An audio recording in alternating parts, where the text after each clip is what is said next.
career with a BSc and MSc degree in Facilities and Workplace Management available through Portobello Institute. You can balance work and home life with affordable and accessible online study. It's achievable with one-to-one support available from industry expert tutors. The BSc and Master's degree in Facilities and Workplace Management now enrolling at Portobello Institute. Visit portobelloinstitute.ie. On September 17th, the Aviva Stadium plays host to the 1-0 Sports Business Conference. Experience the off-the-field future of the sports industry with the NFL, Microsoft, Nike and Formula One.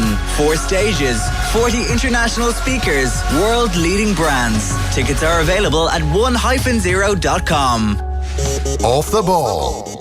This is News Talk.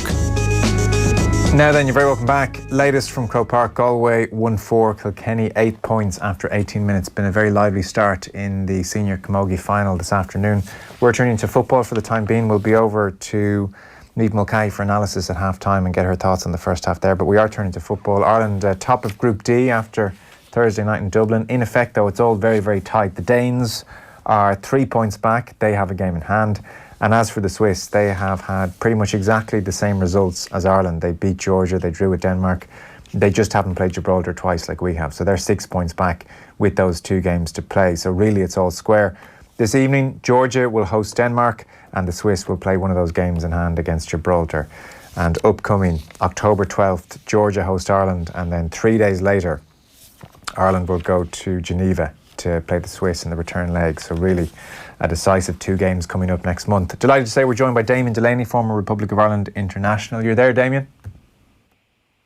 Hey Joe, how are you keeping? Yeah, very well, very well.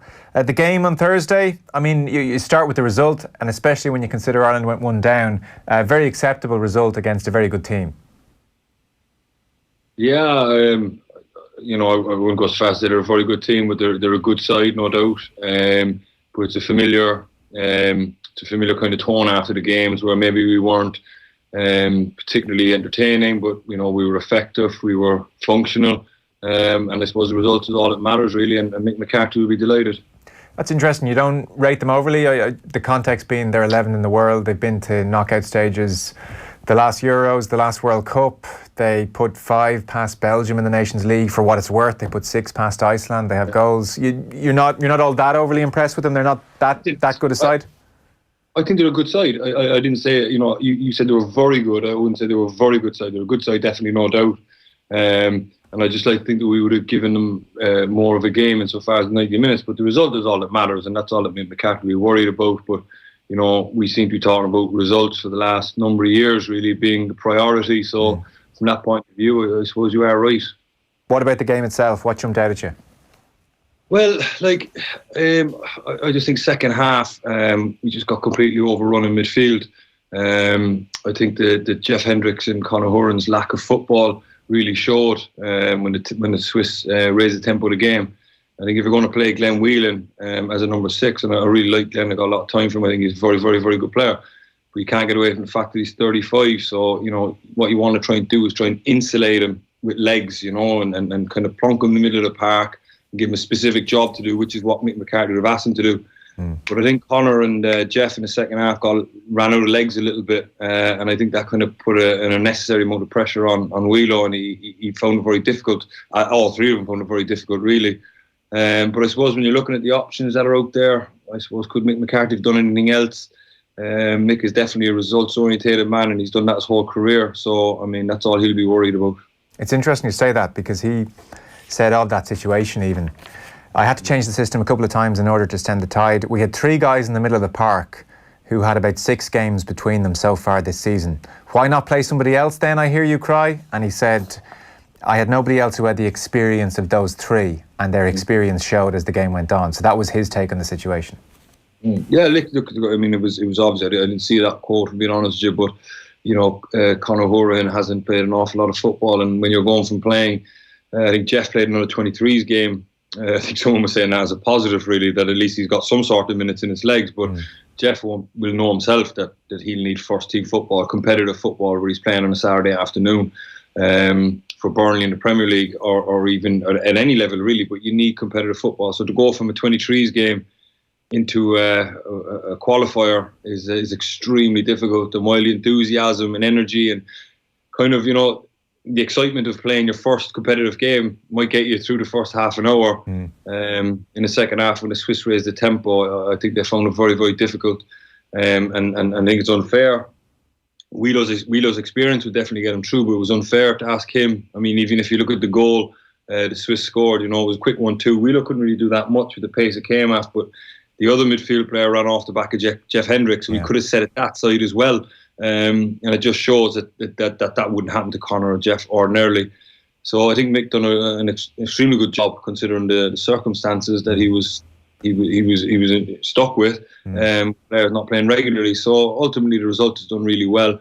When I started off at the start by saying that it's the same old story, I think that we've been down this road before. Where we're just kind of digging in, getting results, kind of limping to the playoffs of the qualifiers, and then kind of limping into tournaments and then doing really, really, doing okay, but never really progressing. And I just think us as a nation, we really need to start looking to progress as a country and kind of develop an identity and be better at controlling the game, Is that something Mick can sort out in the short term?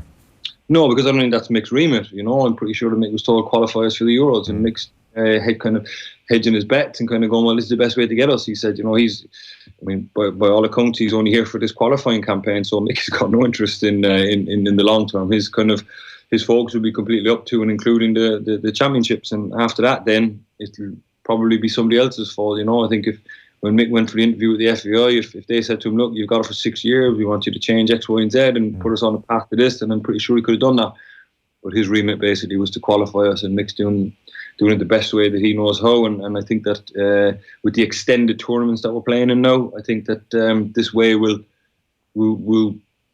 give us the best chance of qualifying. But I'm talking long term, 6 years down the road, I'm not sure, And is that something the manager of the senior team will dictate, or is he very hamstrung by the type of players he has available to him? Like when Stephen Kenny comes in, is that something that you'd be confident he's going to shift and try and evolve? I think so, because when you look at Ruud Docker was put in charge in the FAI in 2013, I think it was, and he obviously was brought in with this kind of remit to rebuild underage Irish football and bring through proper players. And if you watch underage teams now, I think they're absolutely fantastic. There's a clear identity to the way they play. They pass the ball, they play the game properly. And Stephen Kenny now has 2 years working with under 21 players, and hopefully in 2 years' time, a lot of those 21s players will have graduated and will be playing first team football somewhere, and they will have worked with Stephen under 21 level. So I, from the outside, I don't know, it looks like that's the plan the FAI put in place. But in the meantime, they have the short term to worry about, and they've kind of just Mick in charge to say, because obviously the FAI need money, and qualifying for major tournaments is a huge boost for the FAI. So they put Mick in charge, and they said, look, for the time being, until Ruud's pretty sure Ruud would have had a 5 and a 10 year plan when he came involved in 2013. You can see it's bearing fruit in the underage section without doubt. But it's just a matter now of these kids making it through playing first team football, and then you can start building a proper identity, which we already have at underage level. We can start putting it into first team level then, I think. Did you, just a brief tangent where you talked there, we were talking there about what a senior manager can do. You obviously played under lots of different managers at lots of different clubs, I'm sure, and there were different philosophies and different styles of play and different requests on you in terms of what a manager wanted on the ball, maybe especially. Would you have looked like a vastly different player under different managers, or were you pretty much just Damien Delaney and you felt like you were pretty similar wherever you were? Not at all. I think it was. I think you have to be open as a football player. I think if you pigeonhole yourself as a certain type of player, managers nowadays change so regularly and players change clubs so regularly that if you're let's say you're a chalk on your heels left winger and you're a speed merchant, and then all of a sudden a guy comes in that doesn't play with wingers, he plays with his wingers tucked in the number 10 position, well then you have to be open. If you're not open and you're saying that black is black and white is white, then you're not going to last very long. You're going to get bounced around quite a lot. And if you start getting bounced around and you only fit certain systems, all of a sudden if certain teams already have players for the opposition, you're limiting your options. So I was always very, very conscious of the fact that I had to be open. And even in my early career, when I went over to Leicester as a young kid, I played with Leicester, 3 centre-backs. I actually made my debut in the centre of midfield when I first played in the Premier League, and I went on to play at Hull for 6 years. I played left back, I played centre back, I played defensive midfield player, I played number 8, believe it or not. At a certain point, I had a half a season at QPR where I played left back as well. So I was very, very open to that. And the one thing I realised is that if you're going to have a career, learn a lot of different positions. So I think the modern player now has to be able to play different positions because there's so many different shapes. Nobody plays a straightforward 4-4-2 anymore, where one position is one thing and another position is another. I think you have to be open. You have to be workable. You have to be open to ideas. I played for Tony Pulis at Crystal Palace, who was just very, very rigid. You were told your job was X, Y, and Z, and all you did was X, Y, and Z. If you did anything else, you wouldn't play. He didn't expect anything else from you, and he didn't want anything else from you. Whereas then, obviously, I played for, when I was at QPR, I played for Paulo Sousa, who was, tactically fantastic. He was one of the first managers I played for, and he was just all about tactics. He'd pause a video, and if you were a yard away from where he wanted you to be, he would actually move you and say, you shouldn't be there, you should be there. And he was that intricate with where he wanted you to be, So you have to be open to that. Like I said, if you're closed-minded and you just shut yourself off, and I'm one type of player, then you won't last very long. And I think a lot of the players now, especially in the Ireland senior team, I think they're open to different formations and different roles, and I think he has an array of players there where you could play a different system if you wanted to. Okay, and working under someone like Sousa like that, where he's so tactically astute and he's moving you a yard here, a yard there, is that incredibly exciting? And you feel like, geez, I'm really learning stuff about the game here. This is very enjoyable, or did it become a nuisance? No. For me, he was the first guy. That blew my mind, really. I mean, what age were you then, Damien? I was 25, 26, I'd say, when I went to QPR. But my whole history had been, playing for, kind of managers that are more functional, all about effort and heart and running and commitment and all that, which is brilliant. I've got I love that. But then he came into QPR, and all of a sudden it was like, wow, and he just opened my eyes to a world of football that, really excited me, and it really got me going. And I loved talking with him, and I loved his video sessions, and I loved reviewing games. Even when I was wrong, I loved it because he'd move you, even on the training pitch. A lot of his drills were walk-through stuff. You could do it in trainers, where, he'd just drop balls and, okay, the ball's here, this is the situation. And then he'd look at all 11 players, and he knew where all 11 players should be exactly when the ball was in this position and the opposition had it. And he would go around each player in the 11, and he'd move you. No, you should be here, and you should be here, and you should be. And I'm talking, he'd move you a yard. But it was only as the play developed, you realise why he wanted you in certain places. So that type of stuff for me was so exciting, and that's what really opened my mind to tactics and the way games are played. It sounds amazing, and because I guess we all want to learn more about the game. Would it be a case that when you say ball is here, he knows where all 11 should be? Yeah. Did you get to a point where you just knew where I'm supposed to be? Ball is there with their right back, I know where I'm supposed to be? Or would you get to a point where pretty quickly you knew where you should be and where the other 10 fellas should be, and also, more importantly, you knew why? You knew what you were trying to do as a group, as a team shape? Without doubt, a lot of it is so repetitive that I just knew. Just because even when he's talking, you're listening to him, when he's talking to the left winger, even when playing centre back, he's like telling the left winger, you should be here. And I think that works defensively, but also offensively. When you have the ball, sometimes if you're under a hell of a lot of pressure and your head's down, you can play a blind pass because you know yourself in your mind there will be somebody there. Yeah. Because you're so sure and these types of things. So when you're under pressure and someone's got your head down and you're struggling to get the ball under, and all of a sudden you whip a pass around the corner because you know the number 10 is going to be there. And if he's not, the manager would bring that up on Monday. And he said, when that pass is played in there, you have to be there. So it was the number 10 would get, or the whatever position, would get chewed out on a Monday morning. So at that point of view, for me, that's the level of coaching that I've had off several managers. Lots of all managers at the top level are like that. They're very, very exact in what they want and where you should be. And are the days of, lads, you're all good players, go out and play, pretty much gone? Long gone. You can't do that anymore. Players don't want it anymore either. That's the other side I'd say to you. A lot of kids now are coming out of academies where they're taught this stuff from the age of 12. And then all of a sudden they go into a manager who's just about go and enjoy yourselves and get you in a good frame of mind, and they have no confidence when they step on the pitch because they're not sure what their job is or what their role is. You know, you have to give a player a job of saying, look, this is what you need to do, this is what I expect from you, go and do that. And I certainly found that I thrived in that when I played for managers, you know. This is your job, please go and do that, no more, no less. Yeah, so when you look at Ireland then, given that you've been exposed to what sounds like some pretty sophisticated managers, when you look at Mick McCarthy's Ireland, do they look like a well-structured, fairly sophisticated group? Yeah, I think so. I think Mick will be very, very diligent in what he wants with his players, what he wants. But it's obviously it's a way of playing. You know, like Giovanni Trapattoni had a way of playing. You know, it was very, very defensive. Mick has a way of playing where it's just keep the score at 0-0 and keep it at 1-0 down, because you always have a chance when you're in the game with a set piece, with a penalty, with a breakaway. So it's not that he's just sitting in. You know, I believe that under Martin O'Neill, we just sat in and we didn't look like there was a plan to get out. Right. It was you're into games and it was just, let's just defend and see what happens.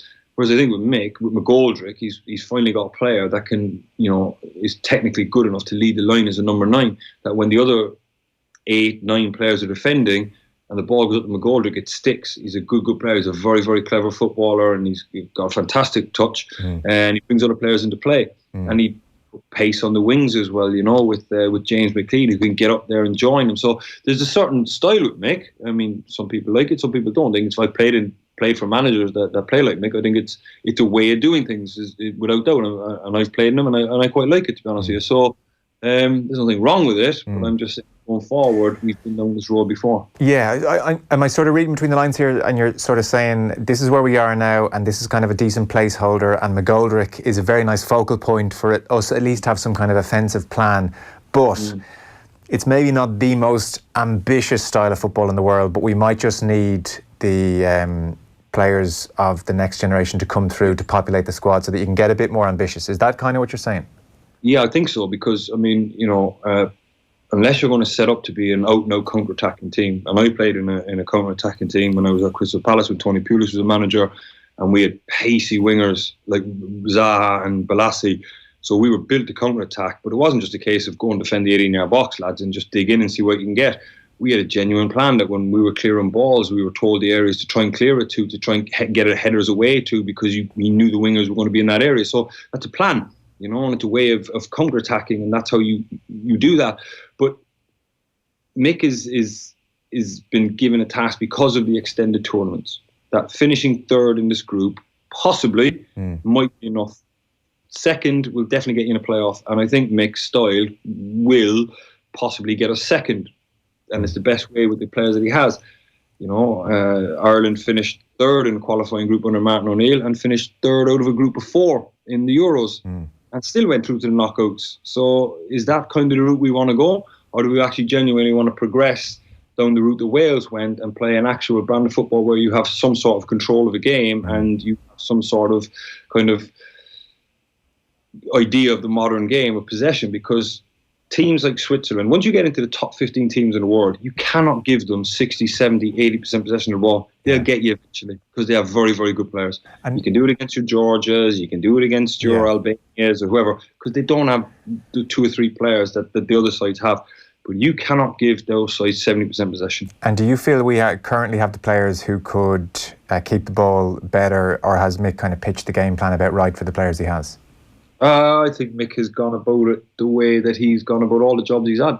Practical, functional, and he's said, no, these results will get us to it. I think you could go another direction with those players, but there's an element of risk there where you might have to take 2 steps back, and you might be 4th or 5th in the qualifying group, and all of a sudden the nation's in uproar, you know? Yeah, and they can be costly growing pains, and Mick doesn't have the latitude. That's a risk the FAI aren't going to take right now, because they want the qualifying tournament, and as I said before, with the extended tournaments, this way will get us there. I presume the long-term goal is all the work that Ruud has put in for the last 7 years or 6 years, plus Stephen Kenny for 2 years of the 21s. Hopefully we'll see the fruits of that in the future. You mentioned McGoldrick there. We had David Myler at the game for us on Thursday, and he was just almost saying McGoldrick has kind of become the closest thing we have to a Wes Hoolahan again. that players know if they give him the ball, great, it'll stick, we can get moving, but that you'd love another McGoldrick further up the pitch because he has to come too deep sometimes, and that's a slight dilemma. But he was saying, singing his praises like you were, and almost reminiscent about his days, that whenever he got the ball as an Ireland player, he would look for Wes. That was all. He would almost try and delay sometimes until Wes could work an angle and try and give it to him. And he said McGoldrick's the closest thing we have to that now. It's amazing he wasn't in the side for the last bloody 4 or 5 years when you look at him again getting standing ovations. Yeah. Well, I mean,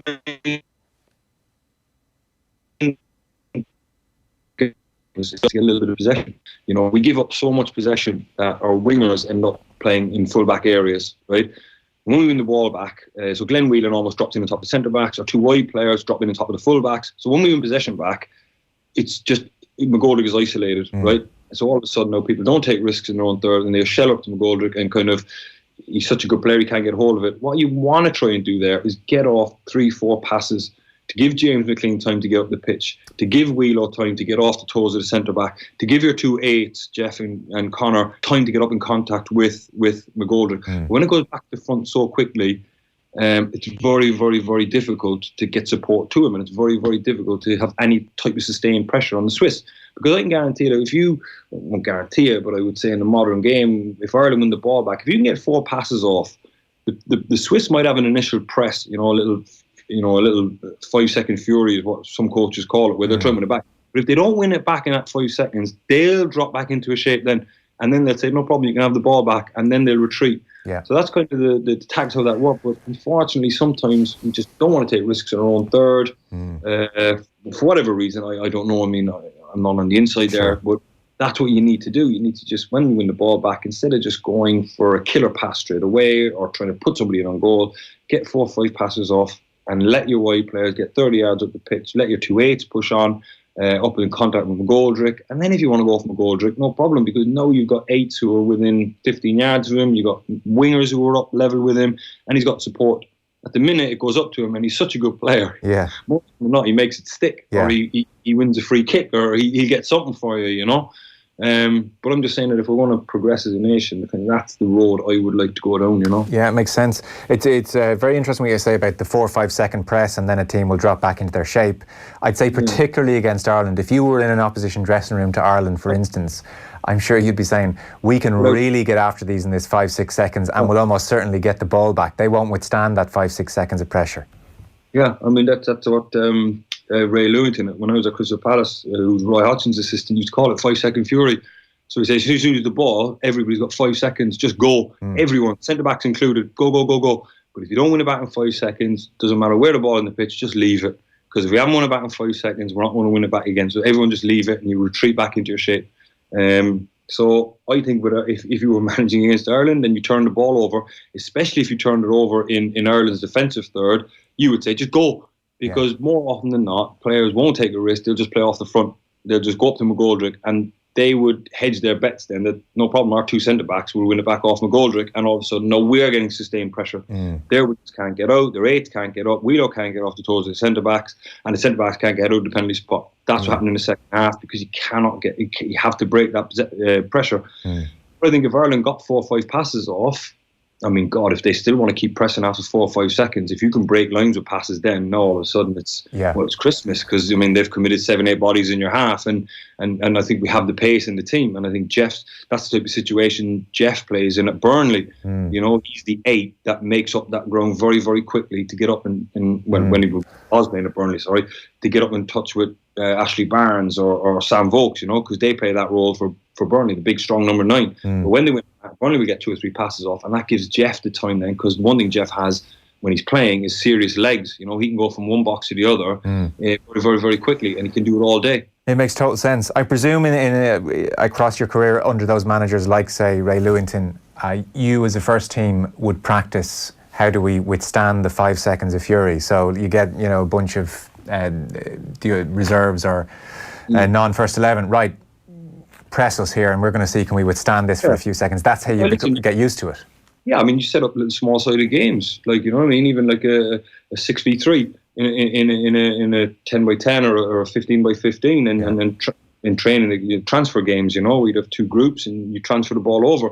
The opposition send 2-3 players in, and just little things like that to get you used to tight, constricted spaces, but you have to get your 3 passes off, and then you can transfer the ball. So all those types of things is what that's for. But on the flip side, if you're preaching when you give the ball away, you're going to say just go and press as well. So I mean, it works out for everybody in training. Yeah. So to sum up, I guess your big takeaway, like, are you kind of watching there, understanding what's going on with Ireland, but a touch frustrated? Is that the best summation? Not at all. I mean, I can fully understand what Mick McCarthy is doing, and if anyone expected anything different than what he's done, I mean, you can't shoot a leopard for having spots. Mick McCarthy is Mick McCarthy. He's done this his whole career, every club he's been at, and I got a lot of respect for him. But what I'm saying is, going forward as a country, you want to just say, okay, this is us now. This is our identity, because it kind of is our identity. I'd say when the draw for the qualifiers is made, and let's say Switzerland saw Ireland's name come in, or Denmark see Ireland's name come in, I bet there was some heads just went down straight to the floor and went, oh, for goodness sake. I mean, because what you're getting with Ireland. It's going to be very, very, very difficult. Never say die attitude, and it's just going to be, and if we're happy with that, then great. Or are we going to kind of go in another direction? Stay with Mick McCarthy. You can have Giovanni Trapattoni, Martin O'Neill, and Mick McCarthy. You know what you're getting when you Giovanni's in there. You know what you're getting off Mick. Are we going to be different now with Stephen Kenny? I think that's the route the FA are going. Yeah. That's my personal thoughts on it. Yeah. No, it makes sense. Interesting times. Any other points you want to make? Any other players stood out that you thought of good performances on the night, or points of frustration, or things to look out for? I thought Enda Stevens was absolutely fantastic. Yeah. I mean, he's been a right steal find for us, really. The first 15 minutes, he was having one of those weird nights. It was like someone had tied his laces wrong or something, and geez, he recovered brilliantly. It's brilliant that in-game management from just to get his head straight, realise that he started poorly, or I think technically he's, I've watched a lot of him at Sheffield United as well. Only saw bits of him last year, but I think he's technically, I think he's very, very, very good. His choice, not just his passing range, but his choice of pass is very, very good, and he's clearly a player that's full of confidence, and he's took the Premier League really, really well, and he doesn't look out of place at all. So I'm really pleased for him, and I think we've got a really, really good technical left back. Yeah, good stuff. Well, look, it's Bulgaria on Tuesday, and then October 12th, Georgia host Ireland, and then we go to Geneva, and we'll see where we are then. Damien, thanks a million. Real pleasure.